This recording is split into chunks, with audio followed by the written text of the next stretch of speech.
Conor McGregor channels his inner Biggie Smalls. In other news, how do Japanese people live so long? And masks of your face so realistic, they're nearly indistinguishable from the real thing. I'm Johnny Massacre, and this is the Johnny Massacre Show. Run the intro.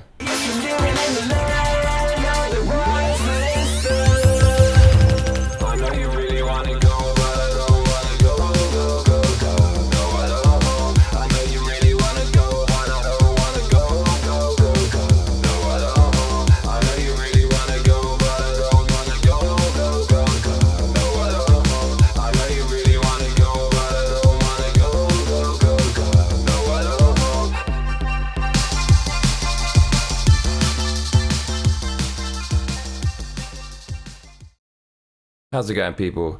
Great to see you again. It is Monday, 11:14 a.m. in beautiful Japan. Nothing will stop the Johnny Massacre Show from being delivered to your YouTube inbox Monday to Friday until the day I die. I have got your back. So today, let's jump into it. Conor McGregor channels his inner Biggie Smalls. So Biggie Smalls is probably my number one hero, I guess, in life. If you haven't heard of Biggie Smalls, he's a rapper. He was really fat and he was the best rapper of all time, no doubt about it. In my mind, some people will argue that Tupac was a better rapper. When you're talking about how evocative lyrics are and how witty they are and how charming they are, there is no contest. Biggie Smalls was better than Tupac, in my opinion.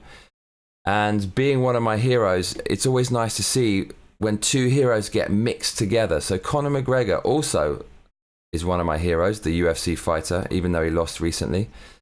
But he, like me, likes Biggie Smalls. So to see one of my heroes, Conor McGregor, paying respects to Biggie Smalls, basically wearing some iconic item of clothing that Biggie Smalls always used to wear, that is just fanboy heaven. So let's go over to this article to show you what the hell I'm talking about. MMAJunkie.com says, here's Conor McGregor channeling the notorious B.I.G. in a Coogi sweater on Instagram. I always thought it was Coogie. We basically didn't have this in London in the UK when I was growing up, so we didn't know about it and I used to mispronounce it, but it's Coogi. So the article says, this is the kind of Conor McGregor Instagram post you'll either think is really cool or really lame. It just depends on where your fandom lies. What a stupid way to open up an article. That's saying you will like this or you won't like it. Of course, stop sitting on the fence. Don't be a pussy. Tell it how it is. Do you like it or not? On Saturday night, McGregor posted a photo of himself. The article continues. Sitting at a desk, accompanied by the notorious B.I.G. lyrics from Sky's the Limit. That was a very cool, smooth tune. And here's Conor McGregor in the Coogi sweater in question. The comment is, stay far from timid, only make moves when your heart's in it, and live the phrase, sky's the limit. You can see how those words connect together so well. Biggie Smalls was such a ridiculous wordsmith. All the words rolled off the tongue nicely, which makes for a nice rhythm. Stay far from timid, only make moves when your heart's in it, and live the phrase, sky's the limit. Especially, and live the phrase, sky's the limit. Live the phrase. The way that rolls off the tongue is so clever. Biggie Smalls was the fucking man. So the article says, now, if you remember the 90s like I do, and I will give props to the author because he has punctuated the number 90s correctly. We've got a backwards apostrophe before the 9. People usually put it after the 0. That's a real bugbear of mine. If you remember the 90s like the author does, you should have instantly recognized that McGregor is also wearing a Coogi sweater, says the article. If you don't already know, that sweater pretty much embodies the style legacy of the notorious B.I.G. There's my man Biggie Smalls, so it's the same sweater, pretty much, that Conor McGregor's wearing. Coogi sweaters were intended for high-class folks. It was a Cosby sweater, if you will. But Biggie owned the look like it was nobody's business. Cosby sweater? What is that? Can we say the same for the Notorious? So yeah, does it suit Conor McGregor? I'm not going to get drawn into this ridiculous kind of gossip magazine style debate on who wore it better.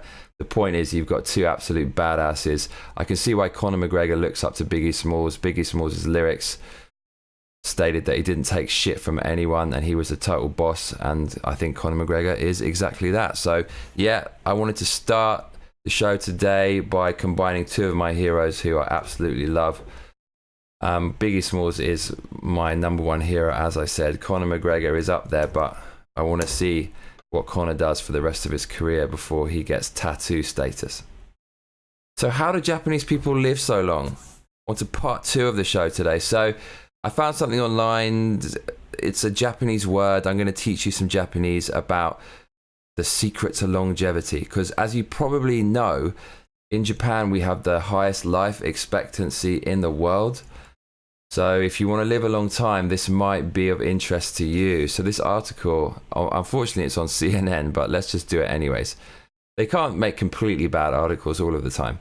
The article says, do what you love and live longer, the Japanese ikigai philosophy says. And there's some old geezer doing some exercise, which is obviously one of the keys to long life. I think everybody knows that. Healthy exercise, people. So CNN says, what if you could live longer just by doing more of what you love to do most? It's an attractive theory that finds its evidence in a community on the island of Okinawa that's nicknamed the Village of Longevity because its residents have the highest life expectancy in the world. That's amazing. God, I should probably go there. Okinawa, if you don't know, is a Japanese island off the southwest coast of Japan. They also largely share a devotion to Japanese philosophy known as ikigai, oversimply translated as the happiness derived from being busy at some activity that holds meaning and purpose for them. Now, I can't speak for this thing making your life longer, but I can tell you straight up right now that is probably the key to happiness, not just the key to long life. Being busy at some activity that holds meaning and purpose. Honestly, that's when you feel good, is when you feel like you're moving towards your goals and you're actually achieving something and there's progress, rather than being stuck in limbo and thinking too much. Thinking is the devil. If you have an active mind, within 30 seconds, you can think your way out of a good feeling into some kind of catastrophe. And okay, of course, thinking is very important. That's probably a very obvious thing to say. However, sometimes thinking can be a hindrance.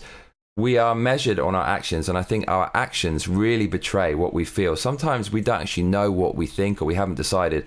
But then when we look at what we're doing, almost on autopilot, we can actually realize where our heart is. So actions are key. And I think in order to be happy and feel satisfied and to just get into a calm, happy, balanced place, it's all achieved through action, specifically doing something with meaning and purpose. For me, that is producing music.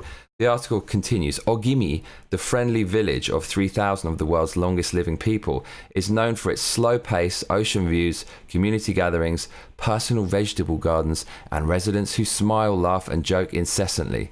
They also take great pride in living to 100 and beyond. That's pretty impressive. They have fewer chronic illnesses than most people, including cancer and heart disease, and their rate of dementia is well below the average.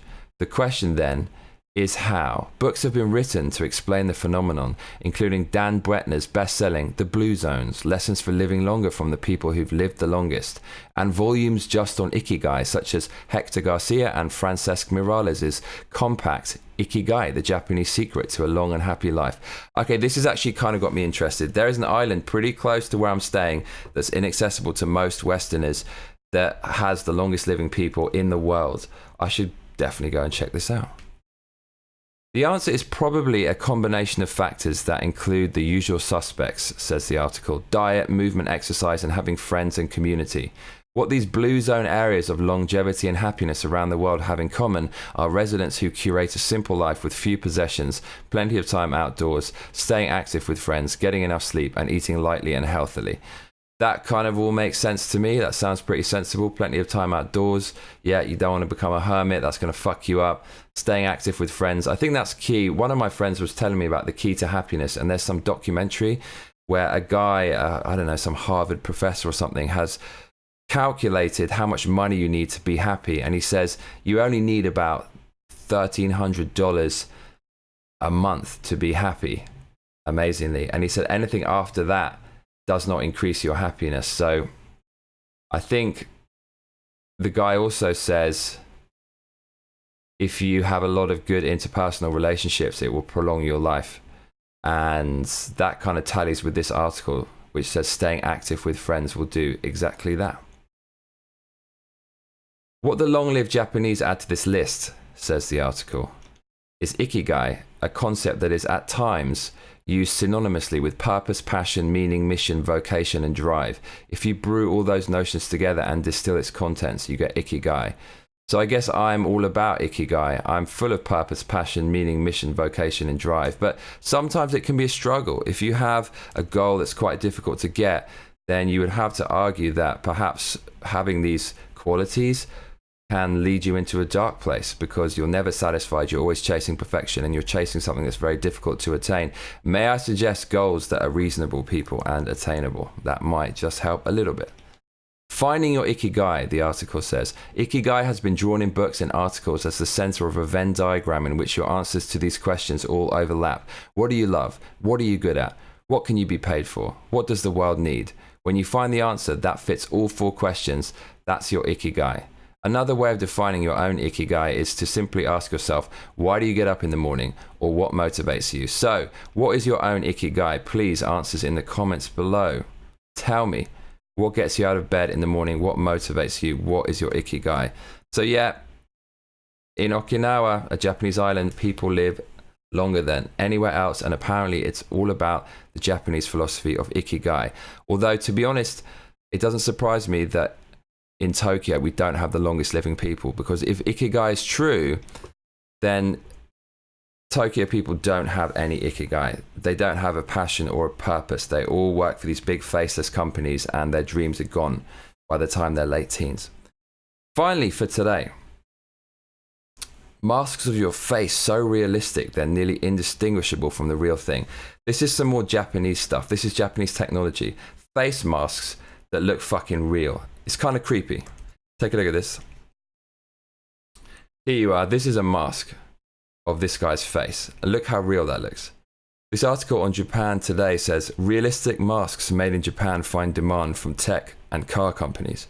Super realistic face masks made by a tiny company in rural Japan are in demand from the domestic tech and entertainment industries and from countries as far away as Saudi Arabia. Excuse me. The 300,000 yen masks, made of resin and plastic by 5 employees at the Real FC company, attempt to accurately duplicate an individual's face down to fine wrinkles and skin texture. Company founder Osamu Kitagawa came up with the idea while working at a printing machine manufacturer. But it took him 2 years of experimentation before he found a way to use 3-dimensional facial data from high-quality photographs to make the masks, and started selling them in 2011. The company, based in Shiga Prefecture, receives around 100 orders every year from entertainment, automobile, technology and security companies, mainly in Japan. So Shiga is a very rural place. It is in the Kansai area of Japan. Kansai is a district that includes famous cities such as Osaka, Kyoto and Nara, very historical places. And it's also famed for some of its Wagyu beef, I believe. There are a lot of cows there, and I think 90% of its crops are from rice. So there's a lot of rice land in Shiga. Basically, it's out in the sticks. And this is where, of all places, one of the most high tech companies in the world resides, making these masks. How much do you think these fucking things cost? Well, they basically cost about $3,000. So it doesn't seem like a typical consumer item, but that would be kind of amazing if you got a mask of your face and your friend got a mask of their face, and then you swap faces. That would trip out all the friends and family. So I just thought this was quite an interesting article on technology. So yeah, that's about it for today's Johnny Massacre show. And now let's talk about my life.